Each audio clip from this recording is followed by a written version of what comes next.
جی، Europe جانے سے پہلے ان کی شاعری کا دائرہ کار محدود تھا، قوم اور وطن کے متعلق نظمیں لکھتے تھے۔ اسٹوڈنٹ یہاں پر ہم یہ دائرہ محدود سے بات یہ ہے کہ یہ قدرتی بات ہے کہ جب انسان ایک سرکل کے اندر جس جگہ رہتا ہے وہ اسی کے متعلق سوچتا ہے۔ تو علامہ اقبال سیالکوٹ سے لاہور گئے، مختلف لوگوں سے ان کی ملاقات ہوئی، اپنے ملک کے بارے میں سوچتے تھے، اپنے ملک کے بارے میں یہ نظمیں لکھتے تھے۔ ملک چونکہ اس وقت پاکستان تو آزاد نہیں ہوا تھا، برصغیر میں انگریزوں کا قبضہ تھا اور غلامی کا دور تھا، تو اس لیے یورپ جانے سے پہلے ان کی جو شاعری تھی وہ محدود تھی، یعنی اپنے ملک، اپنے مسلمان بھائیوں کو غلامی سے نجات دلانے کے لیے موٹیویشنل شاعر تھے علامہ اقبال۔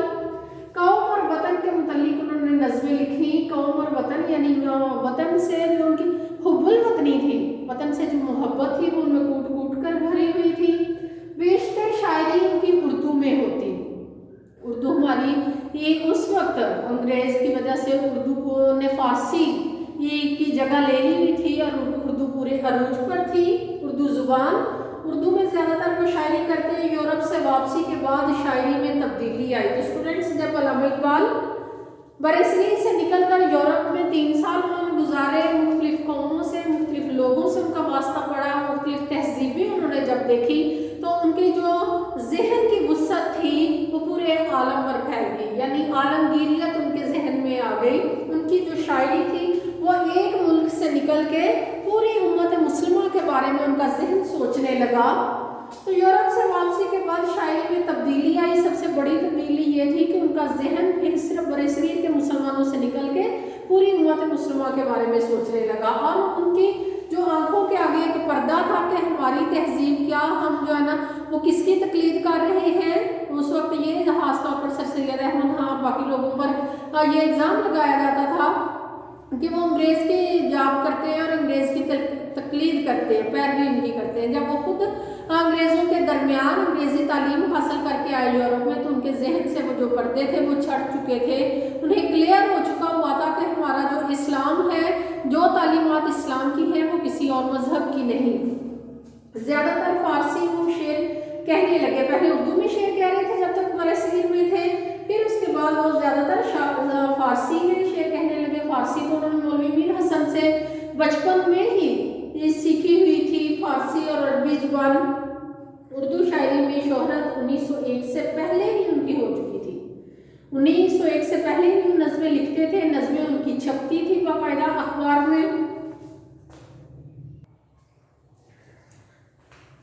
ایک فلسفیانہ مصنوی اسرار خودی انہوں نے لکھی جو 1915 میں شائع ہوئی۔ اب یہ اسرار خودی جو مصنوی تھی، یہ علامہ اقبال کو شاعر تو وہ پہلے مشہور تھے اردو شاعر کے طور پر، پھر فارسی شاعر کے طور پر، لیکن جب انہوں نے یہ مصنوی لکھی اسرار خودی تو اس کے بعد وہ فلسفی شاعر کے طور پر مشہور ہو گئے۔ فلسفی شاعر کے لحاظ سے انہوں نے شہرت پائی۔ مصنوی ہندوستان سے زیادہ، مصنوی سمراٹ کو جو انہوں نے مصنوی لکھی وہ ہندوستان سے زیادہ انگلستان میں مقبول ہوئی۔ اب انگلستان میں کیسے مقبول ہوئی وہ ہم پڑھیں گے کہ پروفیسر نکلسن نے اس کا انگریزی ترجمہ تمہیدی مقدمہ شائع کیا، یعنی اس کا ترجمہ بھی کیا اور اس کا مقدمہ بھی، اس کا جو دیباچہ تھا وہ بھی لکھا، مگر بھی دنیا علامہ اقبال کے خیالات سے واقف ہو گئی۔ انگریزی ترجمہ جب انہوں نے پڑھا، انگلش میں اس کا جو ٹرانسلیشن اس نظم کی مصنوعی کی ہوئی، تو پھر مگر بھی دنیا کو پتہ چلا کہ علامہ اقبال جیسا فلسفی برصغیر میں موجود ہے۔ مشہور نقاد سے مراد ہے تنقید کرنے والا۔ مشہور نقاد پروفیسر ڈکسن نے اس مصنوعی پر مفصل تبصرے کیے اور اسے سراہا یعنی اس کی تعریفیں کی۔ جب وہ انگریز فوج میں اور اس کے بعد انگلستان میں جب علامہ اقبال کے فلسفی شاعر ہونے کے طور پر چرچے ہونا شروع ہو گئے، تو اس کے بعد اس کا نتیجہ یہ نکلا کہ جنوری 1923 میں اقبال کو سر کا خطاب دیا گیا، انگریز حکومت کی طرف سے سر کا خطاب علامہ اقبال کو دیا گیا۔ علامہ اقبال کے اخلاق و عادات درویشانہ اور قلندرانہ تھے۔ حالانکہ علامہ اقبال انگلستان پڑھ کر آئے ہوئے تھے، اس کے باوجود ان کے خیالات درویشانہ اور قلندرانہ تھے، یعنی اپنے آپ کو بہت ہی حقیر اور عاجز سمجھتے تھے۔ انگریزی تعلیم حاصل کرنے کے باوجود ان کی بود و باش سے مراد ہے ان کا رہن سہن، ان کا لباس، दरवेशाना और हकीमाना सादगी उनके लिबास में नजर आती थी। ज़्यादातर वक्त उनका मुताले में गुजरता था। 24 घंटे में सिर्फ एक दफ़ा खाना खाते, बहुत कम सोते थे और सहर खेज थे। सहर खेज से स्टूडेंट मुराद है कि सुबह जल्दी तहज्जुद के लिए जल्दी उठ जाते थे, फिर अल्लाह के ज़िक्र में मसरूफ़ हो जाते, दुरूद पाक का विर्द करते रहना। ये उनका जो 40 साल खिदमत करने वाला उनका देरीना मुलाजम थे अली बख्श, उनका ये कहना था कि अल्लामा इकबाल रात को और दोपहर के रात के जो आधी रात के बाद अल्लामा इकबाल उठ जाते थे और फिर अल्लाह के ज़िक्र में वो तहज्जुद पढ़कर अल्लाह के ज़िक्र में मसरूफ़ हो जाते। अल्लामा इकबाल का अपना शेर है, वो खुद फरमाते हैं, ज़मस्तानी हवा में गरचे थी शमशीर की तेज़ी, न छूटे मुझसे लंदन में भी आदाब सहर खेज़ी। यानी तहज्जुद गुजार थे, तहज्जुद के लिए उठते, फिर अल्लाह ताला के ज़िक्र में मसरूफ़ रहते, फिर फजर की नमाज पढ़ने के बाद जाए नमाज छोड़ते। इब्तदाई दौर में कुर्ता और शलवार पहनते थे, सर पर सफ़ेद पगड़ी होती थी या लुंगी बांधते थे। वलायत जाकर अंग्रेज़ी लिबास भी पहनना पड़ा। वो अंग्रेज़ी लिबास पसंद नहीं करते थे, लेकिन वलायत जाकर उन्हें, या वलायत से मुराद है इंग्लिस्तान। स्टूडेंट, वलायत का मतलब होता है कि वो कौम जिसने दूसरी कौम पर हुकूमत की हो। चूँकि बरसगीर में उस वक्त अंग्रेज़ हाकिम थे और बरसगीर के मुसलमान और हिंदू जो है ना ये गुलाम कौम थी, इसलिए ये उसको वलायत इंग्लिस्तान को कहा जाता है। वैसे वलायत किसी खास जगह का नाम नहीं होता। वलायत आकर अंग्रेज़ी लिबास भी पहनना पड़ा। वलायत से आने के बाद शलवार कमीज और कोट के साथ तुर्की टोपी पहनते थे, कभी कभी कोट पतलून भी पहनते थे, जबकि उन्हें अंग्रेज़ी लिबास पसंद नहीं था। ये कभी कभार की बात है।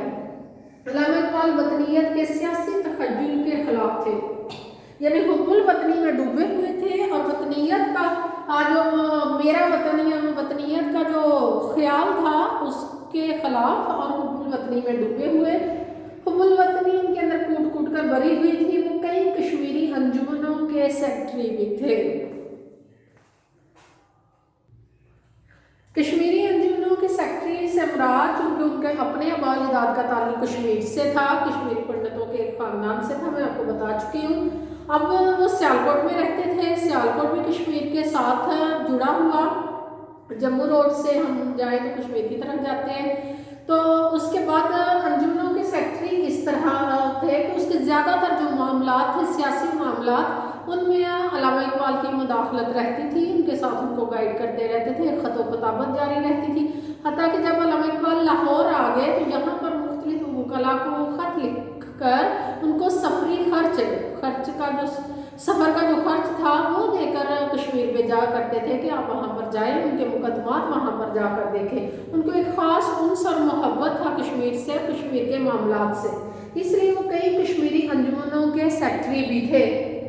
अल्लामा इकबाल हर किसी से बगैर तकल्लुफ़ के मिलते। ये तो उनसे हर कोई मिलने वाला जो है ना, वो जब भी उनसे मिलता दोबारा मिलने का मुश्ताक रहता और आकर यही बात कहता कि अल्लामा इकबाल से जब मिलते हैं तो यह हमें बिल्कुल ये एहसास नहीं होता कि ये इस कदर आला तालीम हासिल किया हुआ शख्स और इतनी वसी सोच रखने वाला शख्स हमसे इतनी बेतकल्फ़ी से मिल रहा है। हमें तो इस बात का बिल्कुल भी ख्याल नहीं रखता कि हम कितनी बड़ी शख्सियत से मिल रहे हैं। यानी जब अल्लामा इकबाल से लोग मिलते, उनसे बातचीत करते तो उनके शख्सियत के शहर में लोग खो जाते थे। अल्लामा इकबाल हर किसी से बगैर तकल्लुफ़ के मिलते। अलालत के ज़माने में भी रोज़मर्रा के मामूलात में फ़र्क ना पाया। अपने मुलाकातियों से इसी खंदा पेशानी और अखलाक से मिलते। मुलाकातियों का एक तवील सिलसिला जारी रहता। कई दिन से लोग मीटिंग का, मुलाकात का उनसे जो है ना वो टाइम लेकर जाते और अल्लामा इकबाल से मिलने का शर्फ जब हासिल होता तो उसे अपनी खुशनसीबी समझते। अल्लामा इकबाल गैरत इस्लामी के पैकर थे। रसूल पाक सल्लल्लाहु अलैहि वसल्लम, इस्लाम और अकाबरीन इस्लाम, तीन लफ्ज़ बेटा याद रखें। रसूल पाक सल्लल्लाहु अलैहि वसल्लम की ज़ात मुबारका इस्लाम का जब मामला आता और अकाबरीन इस्लाम का जब मामला आता तो वो ज़रा सी भी बेहुरमती उनके लिए नाकाबिले बर्दाश्त थी, उसे बर्दाश्त ना करते। इश्क़ रसूल सल्लल्लाहु अलैहि वसल्लम उनके रगो रेशे में समाया हुआ था اور रसूल पाक सल्लल्लाहु अलैहि वसल्लम से जो मोहब्बत थी उनके हर शेर से टपकती है इश्क़ मोहम्मद भी। हुजूर सरवर कायनात सल्लल्लाहु अलैहि वसल्लम का जिक्र होता तो अल्लामा इकबाल के आंसू ज़ारो कितार जारी हो जाते। ये उनकी मोहब्बत उनके आंसू में टपकती। उनके कलाम में जा बजा यानी जगह जगह रसूल करीम सल्लल्लाहु अलैहि वसल्लम से अकीदत हमें नजर आती है। अब अल्लामा इकबाल की अगर बीमारी का उनका आखिरी वक्त का जिक्र करें तो सफ़र इंग्लिस्तान से वापसी के कुछ अरसे बाद ही उनकी बीमारी का आगाज़ हुआ, जो बिलाखिर 1938 में उनकी वफ़ात पर ख़त्म हुआ। बीमारी उनको कौन सी थी? उनको गले का मसला था, उनका गला अक्सर ख़राब रहता था। इब्तदा में नज़ला की शिकायत हुई, सख्त खांसी आने लगी और गला बैठ गया। दिल्ली के नामवर तबीब हाफिज़ अब्दुल वहाब साहब अल-मरूफ हकीम नबीना यानी हाफिज़ अब्दुल वहाब साहब, जिनको हकीम नबीना भी कहा जाता था, उनसे इलाज करवाया। शुरू में बहुत अफाका हुआ, लेकिन फिर मर्ज ने शिद्दत इख्तियार की, हत्ता के दिल के दौरे पड़ने लगे। उनके जो मुलाजम कली बख्श, उनका भी कहना ये था कि अल्लामा इकबाल का अक्सर गला ख़राब रहता था और आखिरी अय्याम में तो गला बंद हो गया था। उनको फ्रूट साल्ट जो है ना वो बना कर दिया करते थे और वो उनको हमेशा अपने कमरे के पास ही सुलाया करते थे। जब भी उनको दिल का कोई मसला होता तो वो अपने मुलाजम से कहा करते कि अली बख्श, जब भी मुझे कोई पट्ठों का मसला हो या मैं आपको इशारा करूं तो फ़ौरन अली बख्श क्या करते हैं, अल्लामा इकबाल के कहने पर उनके पट्ठे दबाना शुरू कर देते, कंधों के पीछे कुछ देर दबाते, फिर अल्लामा इकबाल इशारा करते कि अब छोड़ दें और फिर वो अल्लामा इकबाल की तबीयत दुरुस्त हो जाती। ये अली बख्श का कहना था। 21 अप्रैल 1938 को लाहौर में इंतकाल फरमाया अल्लामा इकबाल ने। बादशाही मस्जिद के बाएं जानिब अल्लामा इकबाल दफन हुए। उनका मज़ार है, खासो आम की ज़ियारतगाह है। अल्लामा इकबाल की ज़ियारत करने के लिए लोग जाते हैं, बादशाही मस्जिद को देखते हैं, अल्लामा इकबाल के मज़ार पर दुआ करते हैं। आसमां तेरी लहर पर शबनम अफशानी करे, शबनम अफशानी यानी आंसू गिराना, शबनम अफशानी करे, सब्ज़ा व रस्ता इस घर की निगहबानी करे। तो स्टूडेंट्स, आपको लेक्चर तो ये बहुत ज़्यादा लंबा हो गया है। अगर आपको किसी बात की समझ ना आई हो तो मुझसे ज़रूर पूछें। इन सारे पॉइंट्स को जहन में रखें और तरतीब के साथ एक खुद से आप एक मजमून लिख लें, उसको ज़ुबानी याद करें ताकि एग्ज़ाम में उसकी बार बार प्रैक्टिस करें, ताकि एग्ज़ाम में कम वक्त में आप तवील मजमून लिख सकें। बहुत शुक्रिया। अल्लाह हाफिज़।